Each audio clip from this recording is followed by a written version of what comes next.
Selamat sore. Hari ini saya akan memberikan strategi pembelajaran bela negara kepemimpinan Pancasila untuk pelatihan kepemimpinan pengawas. Hasil belajar dari pembelajaran ini diharapkan bahwa setelah peserta mengikuti pembelajaran ini mampu memahami, menganalisis dan mengaktualisasikan nilai-nilai wawasan kebangsaan dan nilai-nilai dasar bela negara yang meliputi makna dan hakikat Pancasila, sesanti Bhinneka Tunggal Ika sebagai semboyan Negara Kesatuan Republik Indonesia, kemudian pembukaan Undang-Undang Dasar 1945, wawasan Nusantara dan kewaspadaan nasional, termasuk di dalamnya identifikasi ancaman ketahanan nasional untuk dimanfaatkan di dalam pengendalian pelayanan publik. Adapun indikator hasil belajarnya diharapkan yang pertama menginternalisasi penerapan kepemimpinan dan nilai-nilai dasar bela negara dalam kompetisi dan konflik kepentingan. Yang kedua, memahami preferensi publik dalam kerangka tujuan negara sebagai amanat konstitusi dan memahami aspirasi publik dalam perspektif sila-sila Pancasila.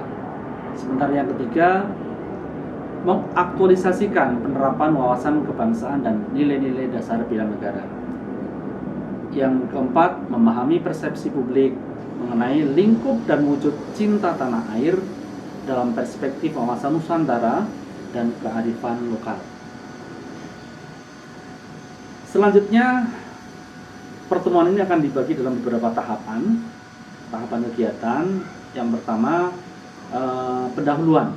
Pendahuluan ini saya memanfaatkan 1 jam pelajaran, kurang lebih 45 menit, dengan materi memperkenalkan diri, kemudian menggali harapan peserta terhadap materi ini. Tentunya kita menanyakan seputar apa yang telah mereka ketahui sebelumnya, sehingga dengan menggali tersebut saya selaku fasilitator akan mampu mengarahkan selanjutnya pembelajaran itu kemana. Kemudian yang berikutnya adalah menjelaskan tujuan materi pembelajaran dalam pembentukan kompetensi pemimpin pengawas. Selanjutnya menjelaskan overview materi pokok dan submateri bela negara kepemimpinan Pancasila. Tahapan selanjutnya setelah pendahuluan adalah penyajian pertama. Penyajian pertama ini membutuhkan waktu kurang lebih 3 jam pelajaran. Yang pertama adalah pembahasan dan diskusi tentang pengertian persepsi publik.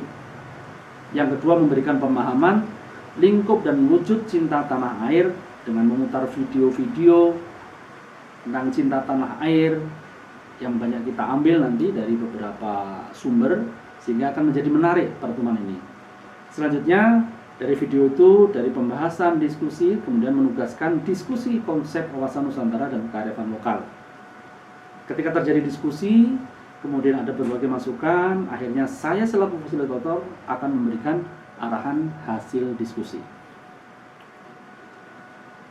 Berikutnya ke penyajian kedua.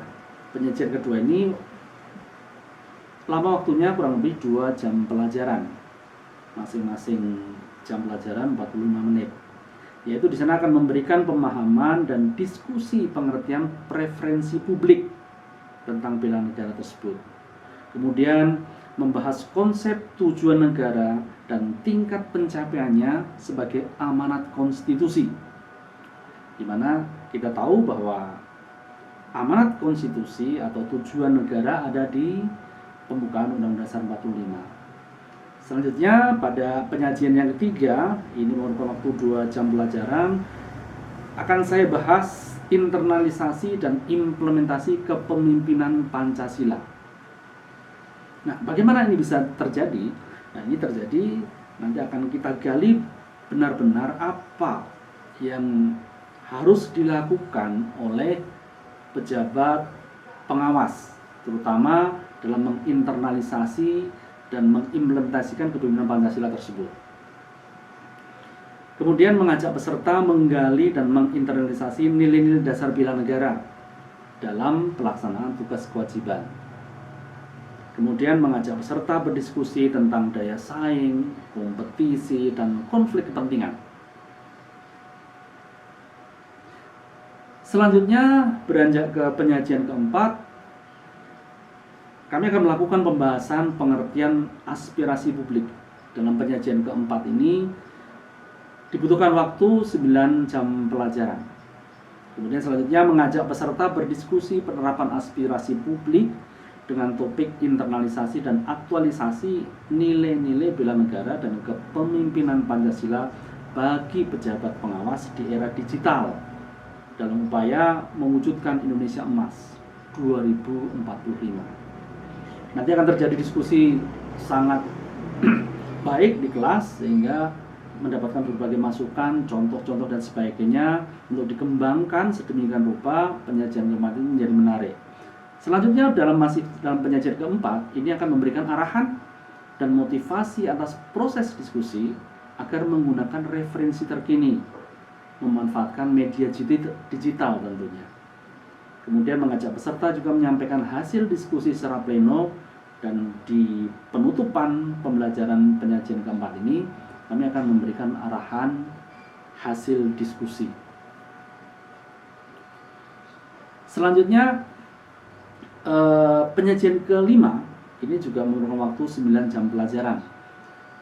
Yang pertama, saya akan meminta peserta berdiskusi kelompok serumpun profesi, membagi kelompok-kelompok pembelajaran di dalam satu kelas pelatihan kepemimpinan pengawas itu berdasarkan rumpun profesi mereka masing-masing untuk membuat rencana aksi membangun sumber daya sebagai wujud implementasi wawasan kebangsaan. Yang kedua, memberikan arahan dalam penyusunan rencana aksi dilengkapi dengan implementasi nilai-nilai dasar bela negara. Kemudian meminta kepada peserta untuk membuat prediksi hambatan etika dan akuntabilitas pelayanan publik dalam membuat rencana aksi. Kemudian mengajak peserta memaparkan hasil diskusi secara pleno dan memberikan saran perbaikan dikaitkan dengan kewaspadaan nasional. Kemudian masih penyajian kelima ini, saya akan mengajak peserta membuat rumusan rencana aksi spesifik berlandaskan model kepemimpinan Pancasila. Kemudian terakhir, memastikan agar peserta menindaklanjuti rencana aksi sesuai bidang tugas dan profesionalisme masing-masing. Tiba saatnya sesi terakhir, yaitu penutup. Dengan sesi ini diperlukan waktu hanya 1 jam pelajaran. Saya akan meminta peserta untuk membuat rangkuman pembahasan tentang materi ini dari awal sampai akhir, sekaligus melaksanakan evaluasi pembelajaran secara umum dan mengkaitkan dengan materi sesudahnya. Kemudian saya akan menutup acara ini dengan ucapan terima kasih dan akan memberikan apresiasi kepada peserta dengan kata-kata yang bijak, dan tentunya memberikan reward kepada peserta yang paling rajin, paling aktif untuk pembelajaran sesi ini. Demikian strategi yang bisa saya sampaikan, mudah-mudahan bermanfaat, dan saya ucapkan terima kasih. Wassalamualaikum warahmatullahi wabarakatuh.